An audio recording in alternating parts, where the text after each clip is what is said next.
Öz vaqtida Afg'onistonning Balx shahrida eg'ir ocharchilik yuz bergan bo'lib, ocharchilikning eg'irligidan butun xalq nihoyat ichinishliq eg'ir ahvolga tushib qolgan edi. Xalqning tortgan jafo mushaqqat, qiyinchilik, muhtojlik va yo'qsullik sababli qalblariga horg'inlik yetgan bo'lib, chiroylardagi nur va tabassumning o'rnini g'am andisha, umidsizlik qoplagan edi. Shu topda Dillaning tashvishsiz faryodi, nidolari duo bilan ko'kka ko'tarilib, ko'zlardan oqqan yoshlar tuproqlarni namdimakda edi. Bu shahardagi bozorda bir qul bor bo'lib, qiziq yeri bu qul butun xalqning tortayotgan qiyinchiliklarga pisandmi qilmasdan, hech ish bo'lmagandek shundoq xushal-xuram kulib yuradi. Qulning nimishqa bunday qiladiganligini bilmagan xalq ham hayron qolgan, hamda ochiqlangan holda uning yoniga to'planib, uningga xitob qilib mundoq debdi: "Butun xalq ko'ngli yerim g'amkin yursa, sen xushal-xuram ijarab yurgil xijil bo'lmamsan. Nimishqa buncholar kulib yuriysan?" Qul o'zidan so'ralgan bu savolga yana illiq tabassumi bilan: "Men hech qanday g'amandish qilmayman, ham ansirmayman. Chunki men cho'ng bir yezisi va etizlari bor bir kishining quli. Uning soyasida men xotirjam, huzur ichida yashayapman. Uning kuchi va tirishchanliklari mening qalbimdagi bearomchilik, g'am andishalarning hammasini biroqli ko'tarib o'tgan. Shunga men hech nimadan g'am qilib ansirabmi ketmayman," deb javob beribdi. Bu yerga to'plangan kishilarning orasida shaqiqiy Balhi hazratlari bor edi. Balhi hazratlari qo'lning bergan javobini anglab, o'zi oddiy ammo nihoyat hikmatli bu javobidan hayronlikda hang-tang qoldi-da, o'zining tavakkul va taslimiyat masalasida besib o'tishga tegishli xili uzun bir musofasining borligini his qildi. Bir haza o'ylangandan keyin ko'nglidagi tugillarni ifodalab mundoq dedi: "Ey Alloh, sen nima degan ulug'a? Butun koinotga nisbatan yengni to'shkichilik kelmaydigan darajada kichik bir yezining egisi bo'lgan, odatdagi birga ishonch bog'lab, o'zini himoya qiladiganligiga ishonch bog'lab, shunchalik xotirjam va xushal yuridi. Ey Rabbim, sen butun koinotning egisi, Malikul Mulksan. Koinotdagi butun mulkning haqiqiy egisidursan. Albatta, rizqlarimizga sen kepildursan. Mushundoq turib, nemishqa qalblarimizni qoplab ketgan dard, g'am andishining ichida g'aflatda qolamiz." Rivoyat qilinishicha, bu ish yuz bergandan keyin shaqiqiy Balhi hazratlari o'zining dunyoviy g'am andishalarini bir yonga qayirib qo'yib, butun borliqini haq yo'lga atgan ekan. Shundoqla shu kundan tortib sabablarga tayinib, rizqni tepib yeyishga tirishib, rizq g'amini aqliga qilchimi keltiribmi qo'ymagan ekan. Shundoqla hayotining oxirigacha nihoyat xotirjamlik va huzur ichida yashagan ekan. Texi kamtarlik bilan har vaqt bu so'zni takrorlab turdi ekan. "Men bir qulning shogirdi. Nima o'rgangan bo'lsam, uning soyasida o'rgandim. Alloh bilan banda o'tirsidagi qulluq adab axloqi insondan zamon, makon tanlamasdan Janobi Haqqa butunlay taslim bo'lib, tavakkul qilishni talab qiladi. Chunki insonni yo'qdan bor qilib, o'zidek bir yaratquchisining borligidan xabardor qilgan Janobi Alloh bandalarining faqat va faqat o'ziga ishonib, tayinishini umid qiladiganligini Qur'oni Karimda tilga olib mundoq degan: "Mu'minlar yetarki Alloh taologa tavakkul qilsin." Sura Ibrohim 11-oyat. Shubhasizki Alloh tavakkul qilgan kishilarni yaxshi ko'radi. Ali Imron 159-oyat. Kimiki Allohga tavakkul qilsa, Alloh onunga kifoya qiladi. Sura Taloq 3-oyat. Tavakkul va taslimiyat aslida bandaning Allohga qulluq adabi bilan bog'lanishi deganlikdir. Allohga bo'lgan iymon bilan boshlangan bu bog'lanish Allohni tunigan siri texmi kuchlanib mangadi. Amaliyotda qalbning Allohga bo'lgan tavakkul va taslimiyatining darajasi insonning Alloh haqidagi bilimining va Allohga bo'lgan iymonining qanchalik ekanligi bilan munosabatlikdir. Har bir ish harakatidagi fazilatida o'ziga mislsiz o'rnak va oliyjanoblikni mujassamlagan suyumli payg'ambarimizmi bu masalada o'zining go'zal axloqi bilan bizga o'rnak bo'lgan.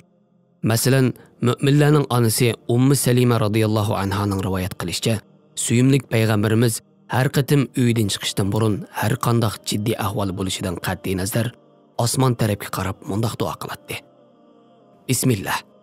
Allohga tavakkul qildim.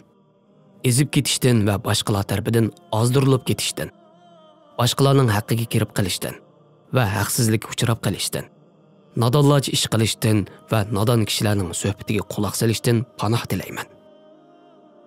Janobi Alloh o'ziga loyiqida tavakkul qilgan bandasini hargizmi yolg'iz tashlab qo'ymaydiganligini Hazrati Davud alayhisalomga vahiy qilgan bir bayonotida mundaq ifodalagan.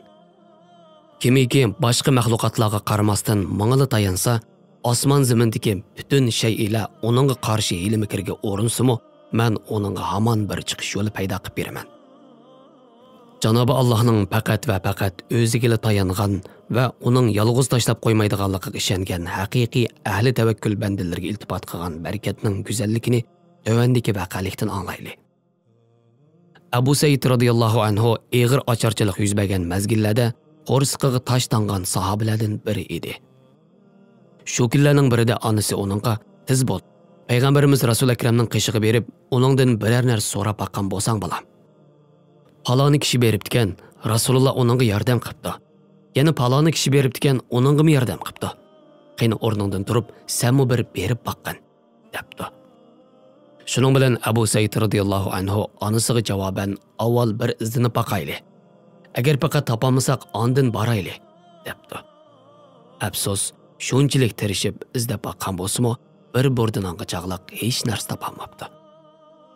Shuning bilan amalsiz Rasul akram sallallohu alayhi va sallamning qishig'i berishga qaror beribdi. Abu Said radhiyallohu anhu Rasulullohning qishig'iga kirganda Rasululloh xutbaga tamshilayotgan edi. Shuning bilan u Rasululloh bilan paranglashdan burun xutbaga quloq solishni to'g'ri ko'rdi. Allohning elchisi suyumlik payg'ambarimiz xutbasida huzuridagi jamoatchilikka monolarni yetkazdi. Qanoatchanligi bilan shukr qilgan va iffatini saqlagan kishilarni Janobi Alloh butun olamdan behojat qiladi. Abu Said radhiyallohu anhu bu muborak so'zni anglagandan keyin Rasulullohdan biror narsa so'rashdan xijil bo'ldi-da, quruq qo'l holda uyiga qarab yo'l oldi. U sahoba o'zining shu ishdan keyingi ahvolini anglatib mundaq deydi. Rasulullohdan hech narsa so'rayamay uyga qaytgan edim. Orqadan Janobi Alloh ishlarimizni iziga tushirib, rizqimizni kengir qilishga boshladi. Shu chaqlarda Ansor ichida bizda mubakroq pay biri yo'q edi. Sahoba kiromlarning biri bo'lgan Jabir radhiyallohu anhu payg'ambar alayhisalomdan bir hadisni rivoyat qilib mundaq deydi. Jibril mening qishimga kelganda mundaq dedi. Ey Muhammad, mayli qanchalik yashasang yasha, hamon bir kuni o'lib ketasan. Mayli kimni so'ysang so'y, hamon bir kuni ayrilasan. Mayli qanday ish bilan mashg'ul bo'lsang bo'l, hamon bir kuni uning natijasini ko'rasan. Ammo shuni esingdan chiqarmag'inki, mu'minning sharifi kechilardagi qiyomida izzati bo'lsa insonlardan behojat bo'lib shukr va qanoatchan bo'lishidir. Amaliyotda hayotimizda yuz berayotgan har bir ishlar bizga ilohiy kuch-qudratni aslatib, uningdan hikmat va ibrat darslari chiqarishimizga sabab bo'ladigan tugimas hodisa va manzarlar bilan to'lgandir. Janobi Alloh ulug' kitobi Qur'oni Karimda mundaq deydi. Sizga o'zining borliq va birligini ko'rsatib beradigan oyat va mo'jizalarni ko'rsatib bergan, sizga osmondan rizq tushirib bergan zot u Allohdir. Bu oyatlardan Allohga qaytgan kishidan boshqasi ibrat olmaydi.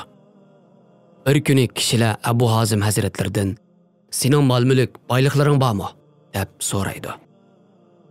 Abu Hazim hazratlari bu so'zga javoban "Mening mol-mulk boyliklarimning biri Janobi Allohning o'rinlashtirishiga rozi bo'lishdir. Yana bir bo'lsa insonlardan behojat bo'lishdir" deb javob qaytardi. Abu Hazim hazratlarining bu javobini anglagan kishilar uni masxara qilgan holda "Undaq bo'lsa sen qandaqmi boy hisoblanasan? Sen boy emas, nomrod ekansan" deyishdi. Abu Hazim hazratlari masxara aralash bu so'zlarga javoban "Osmon va zaminning orasidagi butun shay ila Allohning mol-mulki tursa, men shunchalik boy bir podshohning qo'li tursam, qandaqmi nomrod hisoblanay?" Amaliyotda haqiqiy nomrodlik bo'lsa, qalbning haqdan g'ofil qilishidir. Kishining qalbi Janobi Allohni aslash bilan to'lgan bo'lsa, demakki, u kishi dunyodagi eng boy kishi hisoblandi. Agar Allohni aslashdan yiroq bo'lsa, haqiqiy boylikdan mahrum qolgan yo'qsul kishi hisoblandi. Hosil kalom. Agar kunlarning birida dunyoga tava cho'ng bir darding bo'lib qolsa, Rabbingga: "Ey Rabbim, Mening bek cho'ng bir dardim bor deb dard to'kma. Orqangga qarab dardingga aytqinki, mening bek cho'ng bir Rabbim bor.